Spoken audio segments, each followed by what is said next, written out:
Hello and a very good afternoon to all of our viewers who are joining me in this live interaction on Facebook and YouTube as well. And today I will be speaking about how people with substance use disorders can be more susceptible to COVID-19.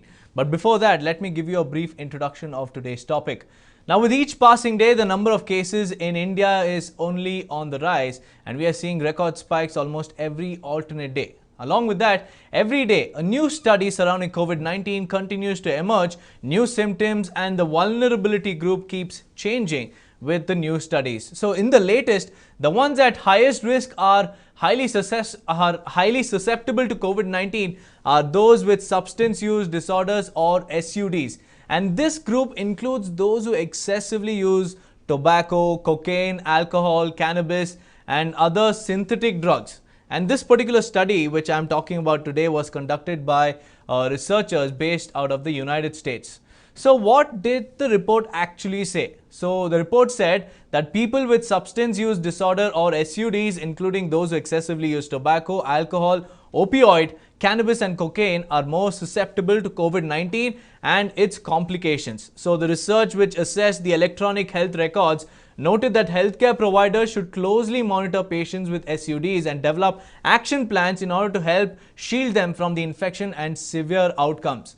So according to the researchers, including those from the National Institute of Drug Abuse in the US, individuals with SUD constituted 10.3% of the total population which was studied by the researchers. But the 10.3% of the study population represented close to 15.6% of the COVID-19 cases. And the researchers also safeguarded the privacy of these individuals by de-identifying them on the EHRS. And the scientists also said that these individuals were not just susceptible to COVID-19, but the effect was also much stronger for the opioid users. The next vulnerable group in the SUD category was the ones who used tobacco excessively. So now, in order to answer a few questions, we have with us Dr. Sitesh Roy joining us live from Mumbai. Many thanks for joining me in this live interaction, Dr. Sitesh.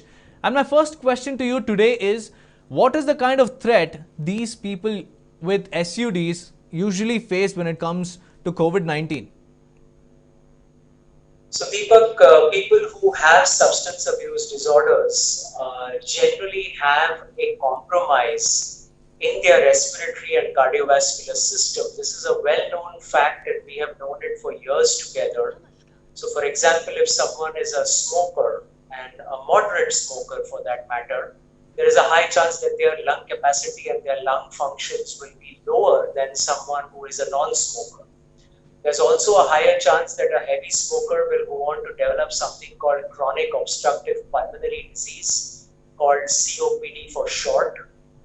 Similarly, someone who consumes a lot of alcohol has a higher chance of having liver diseases and having inflammation in the body. And similarly, opioids, cannabis, all of these become inflammatory triggers for the body. Now, if someone has inflammation and has any kind of chronic imbalance in the body of their immune system, their hormonal system, which all are affected by drugs and substance of abuse, their chances of contracting the virus, the SARS-CoV-2 virus, and then getting sicker than another person their age and of their profile who is a non-substance user will always be higher. And I think that this can be tracked down to many other diseases, but especially is true for COVID-19. We have always known that people who consume alcohol a lot are more prone to getting infections. This is a very old knowledge in the medical profession. That also has to do that these people tend to have imbalances in their immune system due to their substance use. When we look at the risk for going into the ICU or going on a ventilator, this also tends to be higher for people who have a chronic and long history of substance use, tobacco, alcohol especially, and all the other drugs certainly would do even worse harm because they have a bigger impact on the body. So I think that this is something that we have kind of known and suspected, but now we have proof that this is truly the case. Also, doctor, now before I ask you my second question, let me give our viewers another piece of information about this particular research. So, this in the research, the scientists assessed the health data of over 73 million patients, of which 7.5 million people and above had been diagnosed with SUD at some point in their lives, and this was claimed by the researchers. So they said that slightly more than 12,000 of the patients were diagnosed with COVID-19 and about 1,880 had both an SUD and a COVID-19 diagnosis on record. So the complicating effects of SUD were visible in increased adverse consequences of COVID-19, and it noted that hospitalizations and also the death rates of COVID-19 patients were all elevated in people with recorded SUDs compared to those without. So, doctor, my second question to you is, what are the consequences that people with SUDs would have to endure, and how harmful is it? So, Deepak, if we take the most common example of tobacco use, we certainly know that the risk of cancer, COPD, heart disease, oroesophageal, the entire food pipe, mouth, all these areas get affected by the 400 plus toxins that are there in cigarette smoke. And as a consequence of that, as I said, even the lung immunity, if someone is inhaling whatever substance they are using, they are inhaling it into their respiratory tract. Cocaine might be going up someone's nose and inflaming it. The tobacco smoke goes into the nose, sinuses, lungs, and in all these areas, it basically reduces the local immunity, reduces the ability of the body to clear a virus that is trying to enter it. Even the lining, the mucous membrane, that is the first protection, the first physical barrier that keeps something harmful out of our body.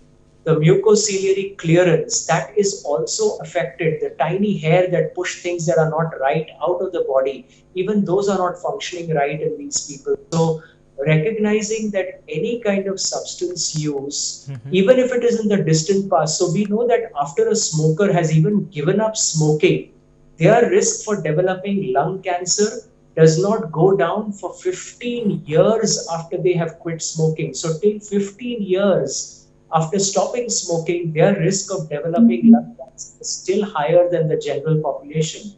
So in this entire cohort, even if there were some people who were not currently using were abusing substances of addiction, but they were doing it in the past, still their body may have been in a compromised state and hence not be able to fight back the virus like it should and prevent the complications or the progression of the disease like it should.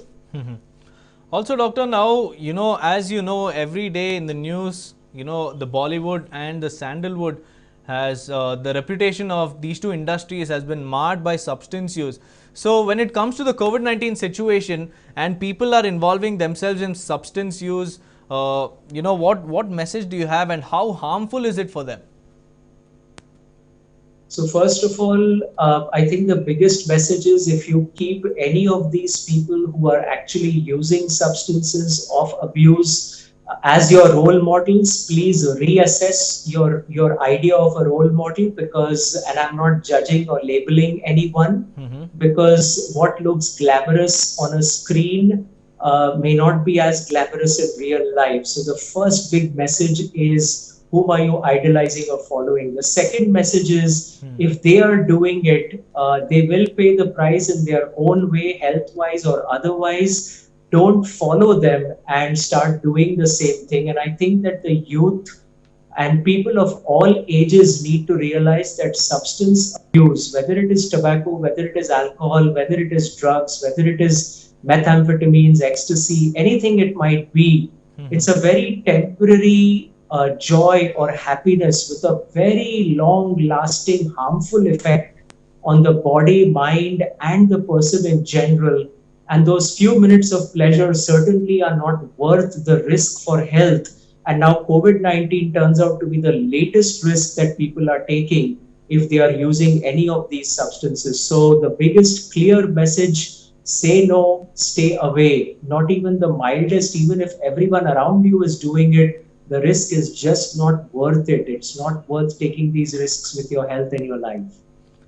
Right, doctor, thank you for joining me with all those details, and your last few words really struck a chord in me. So, but for the others, it still remains to be seen whether they would, idealize people who are into drugs and would carry on with the habits that their idols are pursuing and later get into trouble. Like the doctor clearly said, substance abuse and consuming alcohol or even tobacco excessively will reduce your immune response power, and we need immune response power in this COVID-19 situation, because this is the only thing that can help us stay away and also ward off COVID-19 even if we have an infection. So immune response is very important, and those into drugs, please, like the doctor mentioned, stay away from drugs and stay clean, because COVID-19 is here to stay. Until we have a vaccine, we will have to follow all the healthy habits that we have never followed before, and we should also keep in mind all the safety and precautionary measures. So if you guys have liked this piece of information, please drop in your comments, and also like, share and subscribe to News 9 on various social media platforms. Thank you for watching.